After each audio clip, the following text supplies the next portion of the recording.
Above all, from $80, 5 lakhs, I'm sorry, $800 company to $5.5 billion company needs an applause, huh?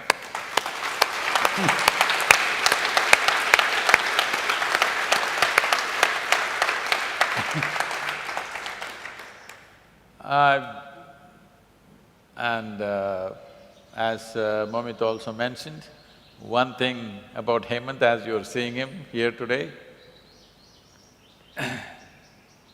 the business that he is handling is one that gets generally maximum interference from every kind of political entity. But you see, he has a sage-like attitude towards that, very balanced and approaching everything. We have seen him through many things in the last couple of years, and even when very threatening situations came to his life, we saw him going through even those situations with least amount of disturbance, unperturbed. So, one important aspect, if you can share, I know there are various structures within the family aspects and variety of things, but still it's an individual person.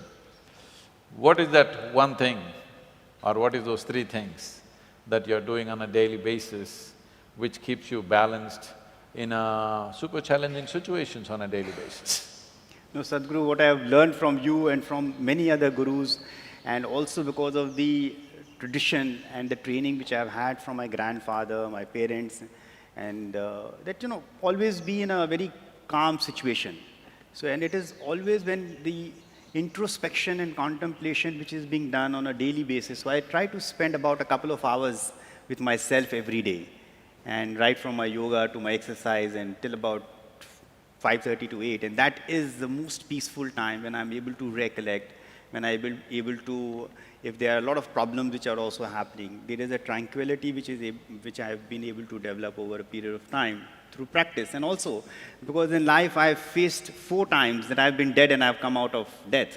So therefore, I can understand that a person can just die any second. So therefore, that is also, and I think that this is an experience which I feel that I'm very privileged, that I have gone through 4 times death-like experiences where I've come out of death. So therefore, that has also helped me to a very large extent. And I feel that I'm very fortunate to have that experience, because that experience is really a wonderful experience, because it makes you think, it makes you calm, it makes a person be prepared for anything in life. This is something we've been constantly doing with people, that if you're conscious of your mortality, you will be very fantastic human being. Someone else expressed it in a different way, because you're also doing business in Russia and I happen to be there and recently. Guruji said, if you implant a new organ in every human being, which will remind them for a minute or two every day that you actually can die today. It's possible that you could die today. It gives you a near-death experience for a minute every day. The entire population will get enlightened.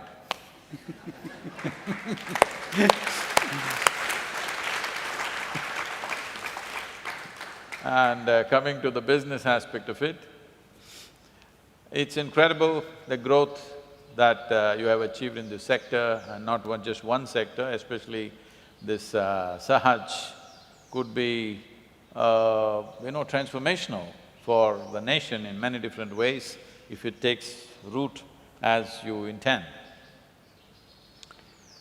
In this effort, what I see is probably in the next 15–20 years, India is going to do 10 times more infrastructure than what we have done in the last 50 years. That's where we are heading. So in this process, I'm sure large companies like yours will grow. But right now, foundations have been laid through demonetization, GST and various other laws which have come in, which lot of small businesses are suffering. In a way, inevitably it will lead to more organized sector and less disorganized sector, which is a natural movement for a developing economy, it has to do it. But in India particularly, because the disorganized or the small sector is so large and involves such a large population and many enterprises, many of them are here today, what will be their role? What do you see as their role in the next 10, 15, 25 years? Do they have to seek employment? Or will we hybridize smaller companies to operate under the larger companies?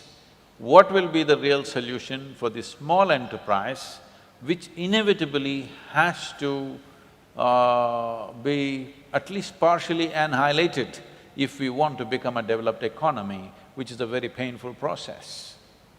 I think that basically what I feel personally is that, because the country has such a huge opportunity and there are so many entrepreneurs everywhere, so if the government is in a position Not to so many, create… too many. Because in 1992, only 3% of India's population was actually employed. Rest were all entrepreneurs, self-employed, from agriculture to everything. They may be just selling 5 kilograms of tomato per day, but still he's an entrepreneur. So there is that thing, this is not necessarily because of our entrepreneurial skills, this is survival, because there was no other way. So what is going to happen and how will we integrate these people into the larger mechanism that is, that we are aspiring to build? I think that basically, according to me, what I've seen in many other countries also, especially Germany, if you take the example, that if the government is in a position to create a very simplistic format for the small and medium enterprises to flourish and not have so much of, there's so many clearances, so many government interventions which are required, if those are streamlined, made it simple, then more people will come in, and the smaller entrepreneurs, for them, the best way is to partner with the larger ones and become a part of that ecosystem. And is there room for that? That's yes, what there's a huge room for that, because as we are working, we have got these 75,000 centers which are there. So all these people are 50-50 partners with us. We decided on day one that we will not keep 51%, and we debated it. We said it's 50-50 because when the person comes in, they should not feel that we are a stronger partner, because as an organization, definitely there will be people, so therefore the person may feel that as a large organization, how do I deal with them? So we give them the same respect as a 50-50 partner. So we created this 50-50 partnership, and today, if we are successful because of them, and they know also that they are successful because of us. So it's an equal partnership model. And this is what can basically flourish. And we've just experimented this. And because it has worked well also with our contractors and construction companies. We have always treated them as partners, and we have worked along with them through their ups and downs. And because of that partnership model, they also do not feel any manner that they are threatened. And for us also, we can grow much faster. Scaling up only has happened because of partnerships. Otherwise, we would not have been able to scale up in the manner that we have done today, in every business. Is there an open-ended invitation in not just your sector, various other sectors, that there is room for smaller businesses to somehow plug into larger businesses and thrive at the same time, contribute to the larger business and to the national economy? Is there such an open… I think that the realization is dawning on people, because they know that they can't do everything. They have to have the flexibility, they have to have a lower cost, which can only come through people who are operating at a smaller level, and then become a part of the ecosystem. And that is where many of the large companies also, even in Europe and all, I see that the large companies have been able to do very well, and especially the auto manufacturers, that they've created a whole ecosystem. So wherever an auto manufacturer goes, the entire ecosystem works along with them. So someone is manufacturing nuts, someone is manufacturing bolts, someone is manufacturing engines, so the whole system works. So similarly here also in our country too, I think that this is one healthy discussion, and what you have suggested is very good, because this is a healthy discussion which should happen.